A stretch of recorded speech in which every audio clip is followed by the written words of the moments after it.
face of fire, the Marines keep moving. But like so many battlegrounds of this war, Belleau Wood is a snare for the attacker. A hornet's nest of enemy machine guns, well protected, skillfully concealed.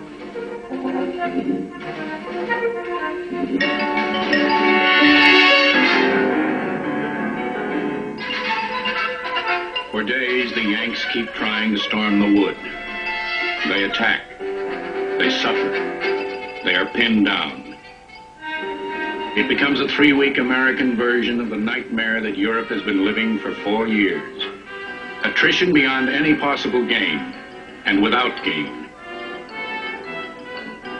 From a German prisoner, finally, the Yanks get the key to Belleau Wood.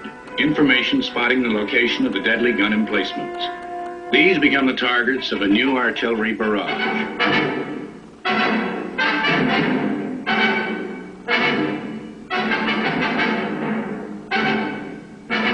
On June 25th, the Yanks attack again. This time, the opposition crumbles. In the 2-mile advance through Belleau Wood, the Yanks have suffered more than 8,000 casualties. Dead, wounded, missing. One small objective has been captured.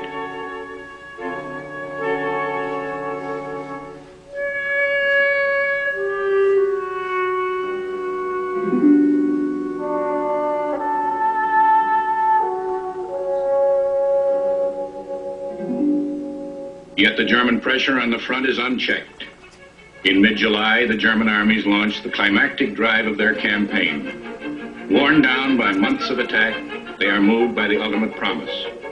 Just ahead of them lie valleys that are victory's last barrier.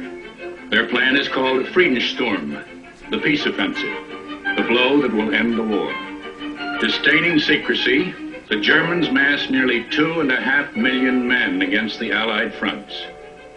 They strike where expected, toward a sector manned by a depleted French army which they figure to overrun.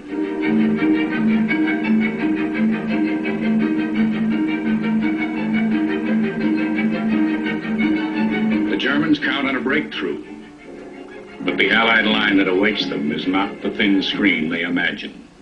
It is a defense in depth, stiffened by a fresh new force. 4 American divisions being moved into the breach at the point where the blow will fall.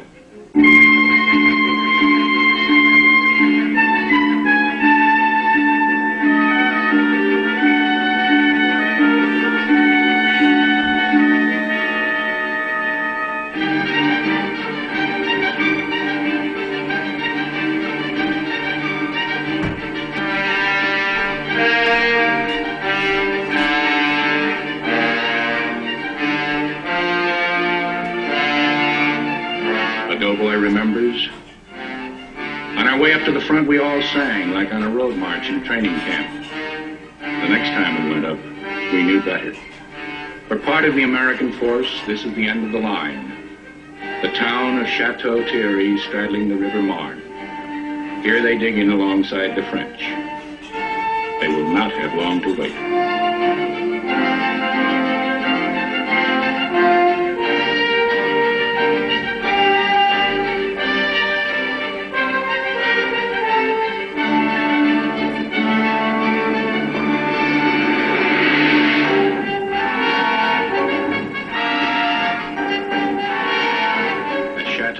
On July 15th, the Germans seize a foothold on the river.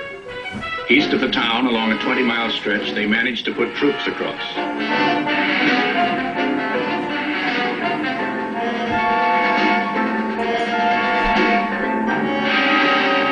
Now the tide is within 50 miles of Paris, but it is running into wall after wall of Allied defense, losing force as it rolls.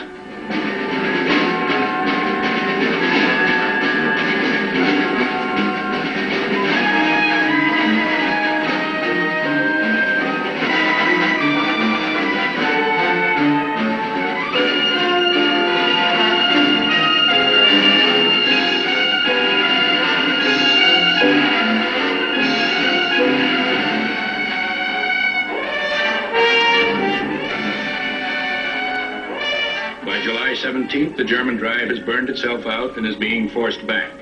In just 2 decisive days of battle, the peace offensive has turned into a retreat.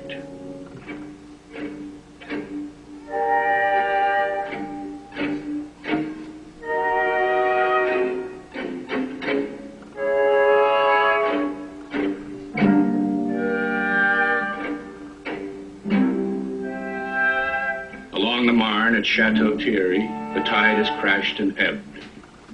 A ruinous tide. In this season of their initiation, more than 4,000 American dead have joined Merle Hay of Iowa in the earth of France, and others have paid heavily too. Steve Schwebke, reported dead, turns up in a hospital badly wounded. George Seaman, wounded at Chateau Thierry. Cy Clement has come through Cantigny unscathed. Merv Silverthorne, commissioned a lieutenant at Belleau Wood and also hurt at Belleau Wood, will be wounded again. The adventurous spirit has been tempered but not lost. The Yanks have lent it to their allies. The way is forward now, for the French, for the British, for the Americans.